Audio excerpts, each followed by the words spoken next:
ఇది అరెస్టులకు సంబంధించి ఏం చెప్తారు సార్? ఆంధ్రప్రదేశ్లో సోషల్ మీడియాలో పోస్టులు పెట్టిన వాళ్ళపైన పీడీ యాక్ట్లు పెట్టడానికి సంబంధించి ప్రభుత్వం నిర్ణయం తీసుకుంటోంది. చంద్రబాబు నాయుడు గారు అయితే వార్నింగ్ ఇచ్చారు. సార్, ప్రపంచవ్యాప్తంగా రీసెంట్గా జరిగినటువంటి డెవలప్డ్ కంట్రీ అని చెప్పుకున్న అమెరికా దగ్గర నుంచి డెవలపింగ్ కంట్రీస్గా పేద దేశాలుగా ఉన్న అన్ని చోట్ల ఈ సోషల్ మీడియా ప్రభావం అనేది అటు both the sides negative and positive వచ్చేసింది. Negative and positive. ఇదేమైందంటే ఈరోజు జరిగిన యాక్టివిటీని టీవీలు రాకముందు రేపు పేపర్లో ఎవరన్నా రాస్తే తెల్లారి పొద్దున చూసి బాధపడేవాళ్ళు, లేకపోతే ఇష్టపడేవాళ్ళు ఎవరు ఉండేవాళ్ళు. ఇప్పుడు నిమిషాల మీద యాక్టివిటీ ప్రపంచానికి తెలిసిపోతుంది. నిమిషాల మీద. అంటే ఉద్దేశం ఏమైండాలి? సోషల్ మీడియా ఉద్దేశం ఏంటంటే to clean the society by giving a proper message. ఎక్కడైనా రాంగ్ ఎలిమెంట్స్ ఏమైనా చేస్తూ ఉంటే దాన్ని మనం ఐడెంటిఫై చేసి ఇవ్వాలి. కానీ వీళ్ళు ఏం చేస్తున్నారంటే వీళ్ళు ఇష్టం వచ్చినట్టుగా సోషల్ మీడియాని వాడేస్తున్నారు. ప్రతి ఫోన్ చేతిలో ఫోన్ ఉన్న ప్రతి వాడు ఒక పత్రిక అధిపతి. జర్నలిస్ట్ ఎవరు కావాలి? జర్నలిస్ట్ పత్రిక అధిపతి. మీరు అధిపతి అంతే. వాడు ఒక క్వార్టర్ సినిమా వాడితే సినిమాలో వాడి క్వార్టర్ బాటిల్ తెచ్చుకొని సాయంత్రానికి ఇంట్లోనే కూర్చొని వాడు దీని మీద టైప్ వచ్చినా రాకపోయినా వాడు బొమ్మలు చూస్తా. మీలాంటి వాళ్ళు ఇంగ్లీష్ లో మ్యాటర్ పెడితే చదవరు. మళ్ళా ఇంగ్లీష్ కదా, అది ఇంగ్లీష్ కావాలి లేకపోతే తెలుగు కావాలి. ఇంగ్లీష్ తెలుగుని ఇంగ్లీష్ లో టైప్ చేసి పెడతారు. ఇప్పుడు అది టైప్ చేయాల్సిన అవసరం లేదు, మనం మాట్లాడితే వచ్చేస్తుంది. ఇలాంటి టెక్నాలజీ వచ్చిన తర్వాత వాడు దాన్ని ముందు పెట్టుకుని ఎవరిని తిట్టాలో, ఎవరిని క్రిటిసైజ్ చేయాలో, ఎవరిని పొగడాలో అది చేసుకుంటూ వెళ్ళిపోతున్నారు. ఇష్టమైన వాడు లైక్ షేర్ కొడతా ఉన్నాడు. ఇప్పుడు తెలుగుదేశం పార్టీని వైఎస్ఆర్ కాంగ్రెస్ పార్టీ వాళ్ళు ఈ సోషల్ మీడియా ద్వారా విమర్శించారు. ఈ విమర్శల్ని మేము తట్టుకోలేకపోతున్నాం కాబట్టి వాడి మీద ఒక కేసు. సోషల్ మీడియా ఒకటి ఏర్పాటు చేస్తుంది కాబట్టి వైఎస్ఆర్ కాంగ్రెస్ పార్టీ ఆ సోషల్ మీడియా ఇన్ఛార్జ్ కూడా మేము చెబుతున్నాం కాబట్టి మీరు able to recognise that person. వాడిని తీసుకొచ్చి 3rd డిగ్రీ వాడుతూ ఉన్నారు పోలీస్ స్టేషన్ లో పెట్టి. పోలీస్ వ్యవస్థ మొత్తం కూడా మీ చేతుల్లోకి వెళ్ళిపోయింది. ఎస్ బాస్, ఐఏఎస్లే కాదు పోలీసులు కూడా. సార్, ఈ ప్రజాస్వామ్య వ్యవస్థలో పోలీసుల్ని ఎక్కువగా తన ప్రభుత్వానికి తన ఆలోచనకి అనుకూలంగా వాడుకున్నాడు. పోలీసుల్ని అతను అనుకోవచ్చు నేను పోలీసుల ద్వారా బెదిరి పెడుతున్నానని, పోలీసుల ద్వారా నేను బాగు చేస్తున్నానని. కానీ పోలీస్ అంటే మన దగ్గర పర్ఫెక్ట్ మీనింగ్ కానీ డెఫినేషన్ కానీ అది ఎలా ఉంటుందంటే నెగటివ్. పోలీస్ అంటేనే నెగటివ్. ఎవడైనా రావచ్చు మన ఇంటికి చుట్టం. ఫ్రెండ్లీ కాదు, ఫ్రెండ్లీ పోలీసింగ్ కాదు. ఫ్రెండ్లీ పోలీసింగ్ ఎక్కడ ఉంది? ఎవరైనా ఉన్నా కానీ వాడిని పక్కన పడేసి వాడిని సైడ్ లైన్ చేసి అవతల పడేస్తారు. ఒకసారి జానారెడ్డి గారు హోమ్ మినిస్టర్గా ఉన్నప్పుడు నేను కౌన్సిల్లో మెంబర్గా ఉన్నాను. ఎవరో క్వశ్చన్ వేశారు, మా వాళ్ళు మొత్తాన్ని లూప్ లైన్లు వేసారని. ఈయన సమాధానం చెప్తున్నాడు, ఏది ఎవరెవరిని లూప్ లైన్లో పెట్టామో ఇదనే దానికి నాకేదో తెలియక సప్లిమెంటరీ క్వశ్చన్ ఒకటి అడిగాను. సార్, హోమ్ మినిస్టర్ గారు with your permission from the chair, what is that loop line అని అడిగి నేను. లేకపోతే మెయిన్ లైన్ ఏంటి? లూప్ లైన్ ఉందంటే మెయిన్ లైన్ ఒకటి ఉండాలి. వాట్ ఈస్ దట్ అన్న.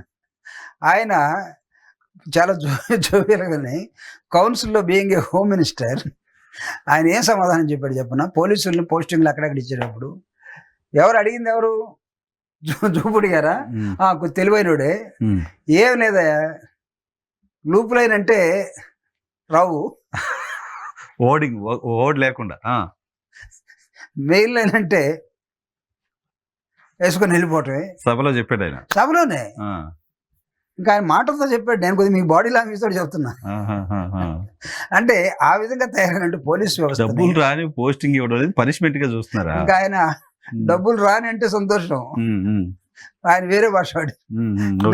నేను ఆ బూత్ మీ దగ్గర వాడలేకపోతున్నా. కొద్దిగా కంట్రోల్ చేసుకొని ఆయన సభలోనే చెప్పాడు అన్నమాట. నేను ఇప్పుడు చెప్పకూడదు కానీ తర్వాత దాని రికార్డ్ నుంచి తీసేయమంటే అది కూడా తీసేసాడు. అంటే అంత ఈజీగా చెప్పేశాడు. అంటే ఇప్పుడు పోలీస్ అంటేనే భయపడే వ్యవస్థలో పోలీసులు మీరు వాడుతున్నారంటే, పోలీసులు వాడి రీసెంట్ గా మొన్న జరిగినటువంటి అసెంబ్లీలో ఆంధ్రప్రదేశ్ లో నాకు తెలిసి దీని మీద ఒక పీడీ యాక్టివేట్ చేశారు. సోషల్ మీడియాలో ఎవడైనా సరే నేరస్తుడిగా కనపడితే మాకు నచ్చకుండా ఏదైనా పెడితే పీడీ యాక్ట్ పెడతా ఉన్నారు. పీడీ యాక్ట్ అంటే ఏంటి సార్? అసలు ఎవరి మీద పెడతారు పీడియాస్ట్? ఏదో దేశ ద్రోహుల మీద, సంఘ విద్రోహ శక్తుల మీద పీడీ యాక్ట్లు పెట్టడం చూసాం. అంటే నీకు సోషల్ మీడియా ఏమో పర్మిసిబుల్. ప్రపంచవ్యాప్తంగా అక్కడ బైడెన్నో లేకపోతే ఇంకొక లేడీనో ఓడగొట్టి ట్రంప్నో లేకపోతే ట్రంప్ను ఓడగొట్టి ఇంకొకళ్ళనో పెట్టచ్చు. దీని ద్వారా ప్రచారం చేసుకోవచ్చు, నువ్వు టీములు పెట్టుకోవచ్చు. నీ సోషల్ మీడియాని నువ్వు ప్రతిపక్షంలో ఉన్నప్పుడు జగన్మోహన్ రెడ్డి గారిని బూతులు తిట్టియచ్చు, కుటుంబాన్ని మొత్తాన్ని తిట్టియచ్చు, నువ్వు మార్ఫింగ్లు చేయొచ్చు. మీరే పవన్ కళ్యాణ్ గారే ఒక బహిరంగ సభలో నా కొడకల్లారా చెప్పు తీసుకొని కొడతాను ఇలా ఎత్తాడు. ప్రెస్ మీట్ లో కూడా చూపించారు, ఎత్తాడు. అసలు ఆ భాష కూడా ఆయనకు అంత ఆవేశం వచ్చేసింది. అంటే ఇప్పుడు ఎవరైనా చేశారా? మీరు కూడా చేస్తున్నారు కదా, ఆడపిల్లల మీద తప్పుడుగా పోస్టులు పెడుతున్నారు, పార్టీ ఆర్గనైజ్డ్ గా చేస్తున్నారు సార్. అది సోషల్ మీడియా కదా. ఒకటి ఏంటంటే బాధితులు అందరూ, జగన్మోహన్ రెడ్డి బాధితులే, చంద్రబాబు నాయుడు గారి బాధితులే, లోకేష్ గారి బాధితులే, పవన్ కళ్యాణ్ బాధితులే, అందరూ బాధితులే. బట్ అందరూ కూడా అటువంటి కొంతమంది సైకో సైన్యాన్ని పెంచి పోషిస్తున్నారు అనేది నా పర్సనల్ ఒపీనియన్. ఎస్, అదే అర్థమవుతా ఉంది, మనకు అర్థమవుతుంది. కొంతమంది అరెస్ట్ చేసినప్పుడు ఎవరు అతీతులు కాదు, ఎవరు కాదు, నేను చెప్తున్నా. అట్లనే మీరు ప్రభుత్వం ఉన్న తర్వాత మీకు ఎవ్రీబడి ఈజ్ ఈక్వల్ లుక్ కదండి. నీ ట్రీట్మెంట్ ఎలా ఉండాలి? పార్షియల్ గా ఉండాలనా, ఇంపార్షియల్ గా ఉండాలనా? ఇంపార్షియల్ ఉండాలి కదా. నాకు చాలా మంది ఇదిగో మా పత్రిక మా ఛానల్ పక్షపాతంగా ఉండదు, నిష్పక్షపాతంగా ఉంటుంది అంటాడు. నిష్పక్షపాతం అంటే ఏంటి అసలు? నీకు 70వ అంతస్తులో ఉన్నవాడు, ఇక్కడ బంజారాహిల్స్ లో జూబిలీహిల్స్ లో ఉన్నవాడు, కింద నీ బిల్డింగ్ కట్టినటువంటి టాపీ మేస్త్రి, వీళ్ళిద్దరూ ఒకటేనా? అంటే నిష్పక్షపాతం అంటే ఏంటి? నేను ఇద్దరిని ఒకటిగానే చూస్తానంటావు. అంటే ఇద్దరిని ఒకటిగా చూస్తావా? పేదోడిని ఉన్నవాడిని ఒకటిగా చూస్తావా? పక్షపాత ధోరణితోటి నేను పని చేస్తాను, నేను పేదల పక్షమే ఉంటాను, నేను అట్టడుగు వర్గాల వైపు ఉంటాను, నేను ఎవడైతే బాధితుల తరపున ఉంటాను అని చెప్పకుండా నేను నిష్పక్షపాతంగా ఉంటానని చెప్పడం ఏంటి అసలు?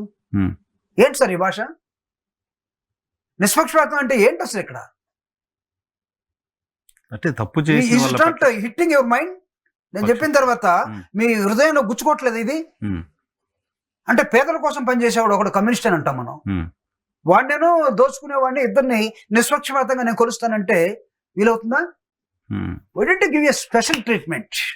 సమాజాన్ని బాగు చేయడం కోసం, సమాజ అభివృద్ధిని కాంక్షించడం కోసం ఒక రాజకీయ పార్టీ, కొంతమంది రాజకీయ పార్టీలు, ఆ పార్టీలో ఉన్న నాయకులు, ఒకరు ఎంత బూర్జో పార్టీనా, దోచుకునే పార్టీనా, నియంత్రితం ఉన్నా లేకపోతే నిరంకుశమైన పార్టీలు ఉన్నా దానిలో కొంతమంది మంచి వాళ్ళు ఉంటారు.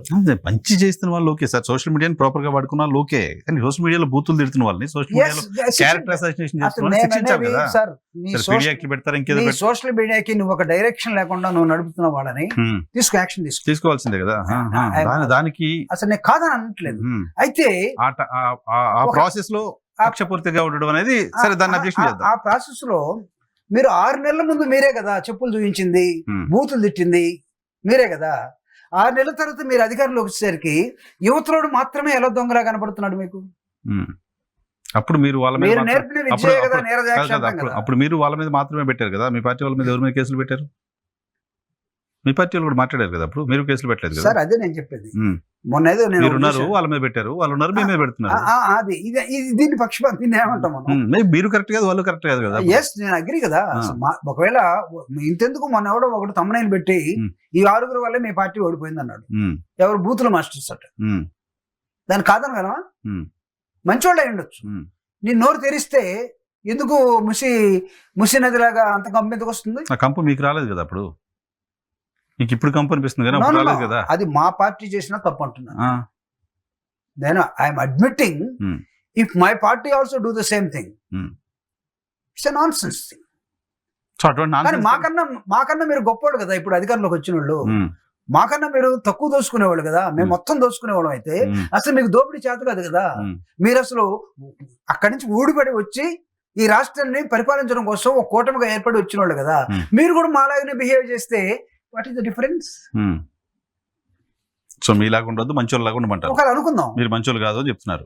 ఒకవేళ అనుకుందాం సార్, మేము మంచోళ్ళం కాబట్టి మేము మమ్మల్ని ఓడగొట్టారు, మీరు వచ్చారు, మీరు you try to prove your self. సరే చూద్దాం ఏం జరుగుతుంది.